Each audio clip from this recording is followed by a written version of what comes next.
Olá, assinante do Band News. Começa agora a coluna Giro Business. O tema da semana, uma indústria que fatura algo em torno de 68 bilhões de dólares. Uma indústria que gera mais de 1 milhão de empregos diretos no país. E uma indústria que, além desses valores, produz energia renovável.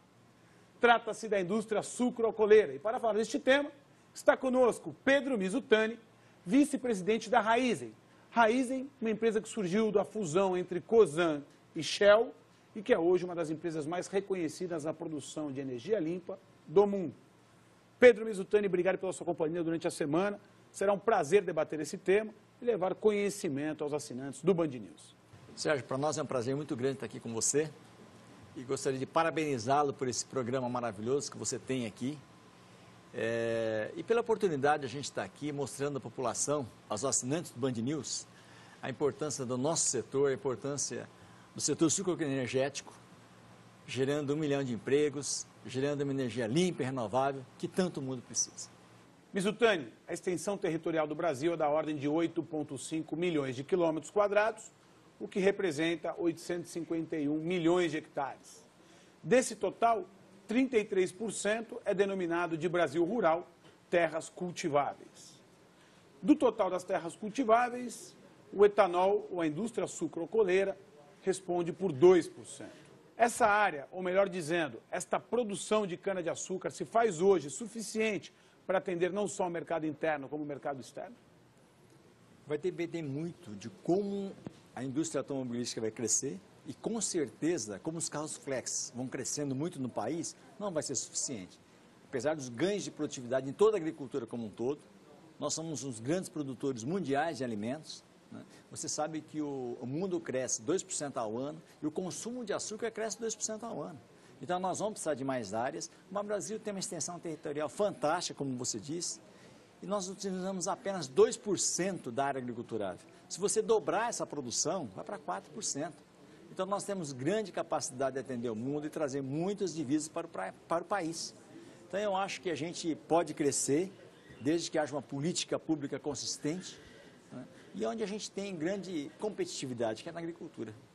Você comentou do consumo de açúcar, que cresce, assim como a população, 2% ao ano. Quais são os critérios, Pedro Mizutani, que fazem com que a indústria sucroalcooleira, na sua safra, defina o que será utilizado para a produção do etanol e o que será utilizado, então, para a produção do açúcar? As pessoas confundem muito que você pode produzir 100% de etanol, 100% de açúcar. Isso não é um mito que existe na cabeça das pessoas, porque as indústrias não têm essa capacidade, essa flexibilidade. A flexibilidade é em torno de 10% apenas, no máximo, em algumas usinas. Então, o que define esses 10% realmente é a condição de preço. Quando o mercado internacional do açúcar está melhor, você produz um pouco a mais de açúcar, um pouco menos de etanol.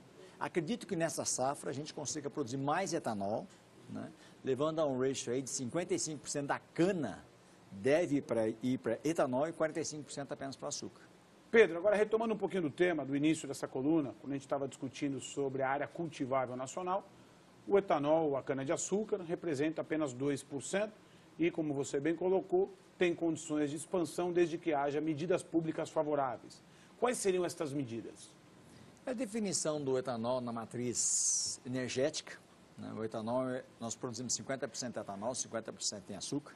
O açúcar já é uma commodity internacional, cujos preços são definidos pelo mercado internacional. O açúcar é muito livre.